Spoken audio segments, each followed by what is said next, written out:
नमस्कार, ये आकाशवाणी शिमला है। अब आप राजकुमारी चंदेल से प्रादेशिक समाचार सुनिए। आज के मुख्य समाचार। केंद्रीय मंत्री अनुराग ठाकुर ने कहा, प्रधानमंत्री नरेंद्र मोदी के नेतृत्व में कोरोना महामारी के खिलाफ मजबूती से लड़ रहा है देश।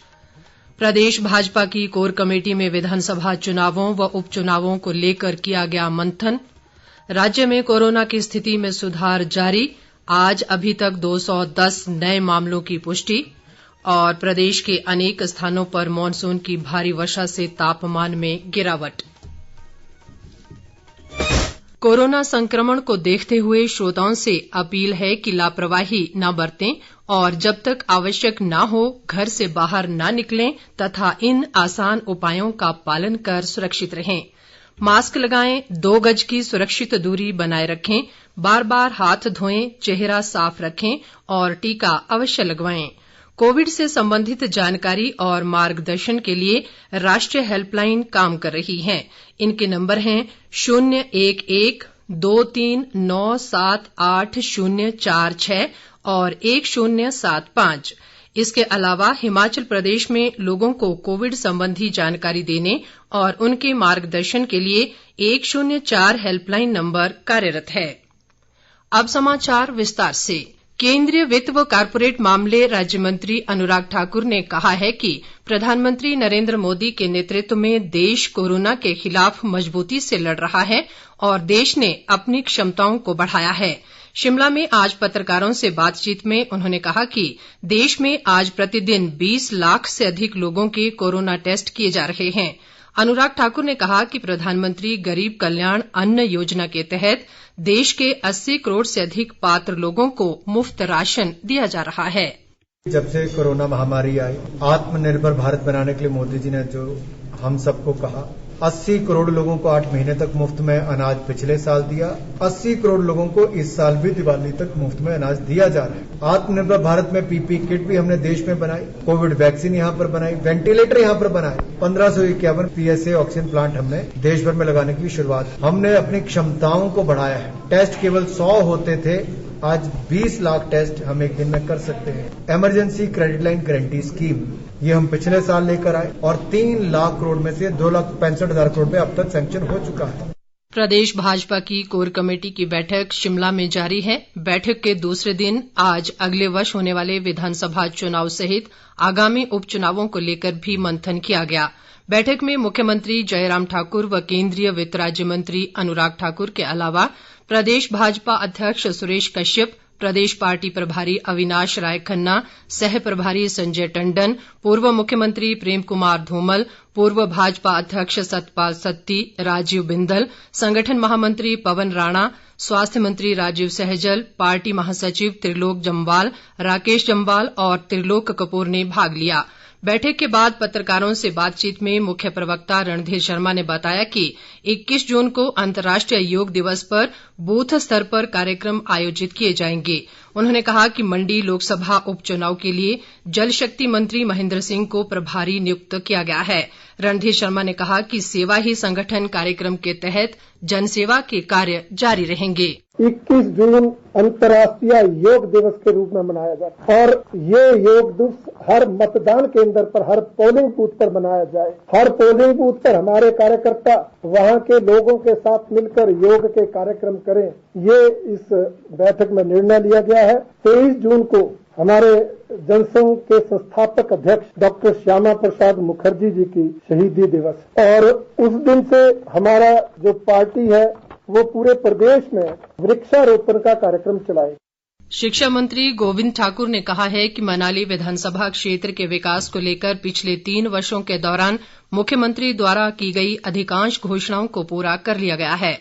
उन्होंने बताया कि सभी गांवों में सड़कों की टारिंग का काम पूरा हो गया है और हरिपुर क्षेत्र के पुल का काम भी लगभग पूरा होने वाला है। मनाली में विभिन्न विकास कार्यों की समीक्षा करते हुए उन्होंने बताया कि रायसन पुल का निर्माण कार्य जल्द शुरू किया जाएगा और इसके माध्यम से अनेक पंचायतें मुख्य सड़क से जुड़ेंगी।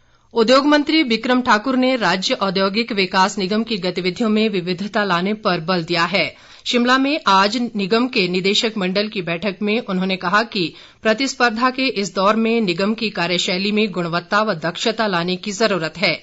बिक्रम ठाकुर ने निगम के विपणन विंग को भी सशक्त करने व इसकी गतिविधियां बढ़ाने के निर्देश दिए।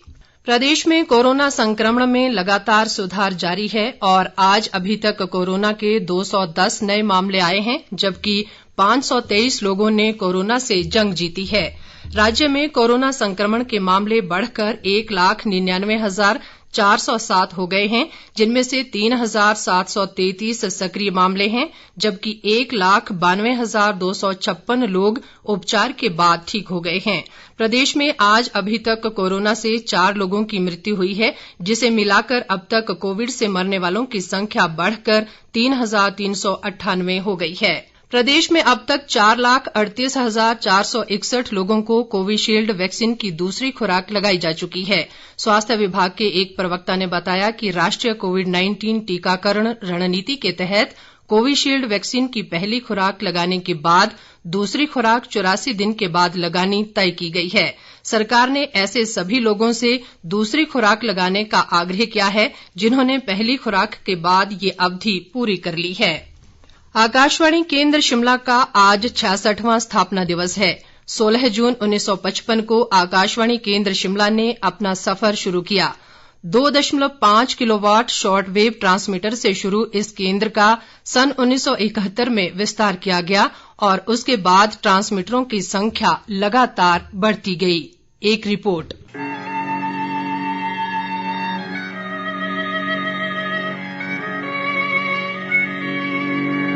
यही धुन आकाशवाणी की पहचान है। 16 जून 1955 को आकाशवाणी केंद्र शिमला ने इसे सुनाकर ही अपना सफर शुरू किया। एक ऐसा सफर जिसमें निरंतर मील पत्थर स्थापित कर कई नए पन्ने जुड़े। 2.5 किलोवाट शॉर्ट वेव ट्रांसमीटर से शुरू इस केंद्र का सन 1971 में विस्तार किया गया और फिर ट्रांसमीटरों की संख्या लगातार बढ़ती गई। जब जमाना एफएम का आया तो 9 जुलाई 2005 को एफएम रूपी तोहफा श्रोताओं को मिला। श्रोताओं ने बताया कि वे आकाशवाणी शिमला के कार्यक्रम बेहद पसंद करते हैं। जब भी कभी रेडियो की बात होती है तो सबसे पहला नाम आकाशवाणी का ही आता है। भले ही टीवी या एफएम चैनल ने हमारी जिंदगी में घुसपैठ कर ली है, पर अपनापन आकाशवाणी से ही मिलता है। यदि हिमाचली बोलियों के कार्यक्रम को सुने तो हमेशा ऐसा लगता है कि आप अपने गांव की सौंधी मिट्टी के साथ ही जुड़े हुए हैं। एक अपनापन सा, मन भावन सा एहसास होने लगता है। मैं सोलन जिले का आकाशवाणी शिमला का एक नियमित श्रोता हूँ। रेडियो आज भी हर परिवार का एक सदस्य है। बेशक सोशल मीडिया ने आज अपनी जगह बना ली है, लेकिन इसके बावजूद भी रेडियो की ऑथेंटिसिटी है वो आज भी बरकरार है। उसकी विश्वसनीयता और उसकी शालीनता आज भी कायम है। मेरा नाम नामेश्वर है। मैं शिमला ग्रामीण का रहने वाला हूँ। मैं बचपन से ही आकाशवाणी शिमला को सुनता आया हूँ और मेरे को आकाशवाणी के सारे कार्यक्रम बहुत अच्छे लगते हैं। आकाशवाणी शिमला के समाचार भी मैं नियमित रूप से सुनता हूँ। मैं अपनी ओर से आकाशवाणी शिमला परिवार को स्थापना दिवस की हार्दिक बधाई देता हूँ। मेरा नाम पवन कुमार है। मैं धामी के डिग्याना गाँव का रहने वाला हूँ। मैं आकाशवाणी के सभी प्रोग्राम को सुनता हूँ। जब से ये कोविड का दौर चला है, आकाशवाणी शिमला से इसके बारे में बहुत सारी जानकारियाँ दी गई। आकाशवाणी शिमला से जो समाचार प्रसारित किए जाते हैं उससे भी हमें देश और प्रदेश की जानकारियां मिलती है। बहुजन हिताय बहुजन सुखाय के अपने लक्ष्य पर चलते हुए आकाशवाणी केंद्र शिमला श्रोताओं व समाज के प्रति अपने दायित्वों को बखूबी निभा रहा है। रितेश कपूर, आकाशवाणी समाचार, शिमला। प्रदेश के अनेक भागों में आज मॉनसून सक्रिय बना रहा और राजधानी शिमला सहित कई स्थानों पर अच्छी वर्षा हुई। शिमला में 70 मिलीमीटर से अधिक वर्षा रिकॉर्ड की गई। मौसम विभाग ने अगले 24 घंटों में राज्य के अनेक स्थानों पर गरज के साथ भारी वर्षा की संभावना जताई है।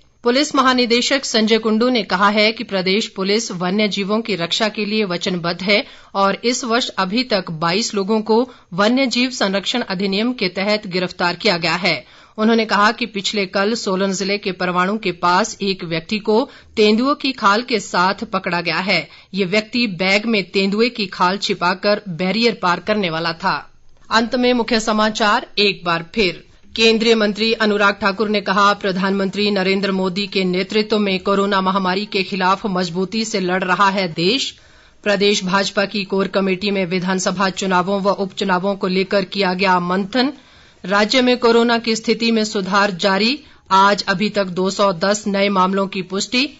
और प्रदेश के अनेक स्थानों पर मॉनसून की भारी वर्षा से तापमान में गिरावट। इसके साथ ही ये समाचार बुलेटिन समाप्त हुआ। नमस्कार।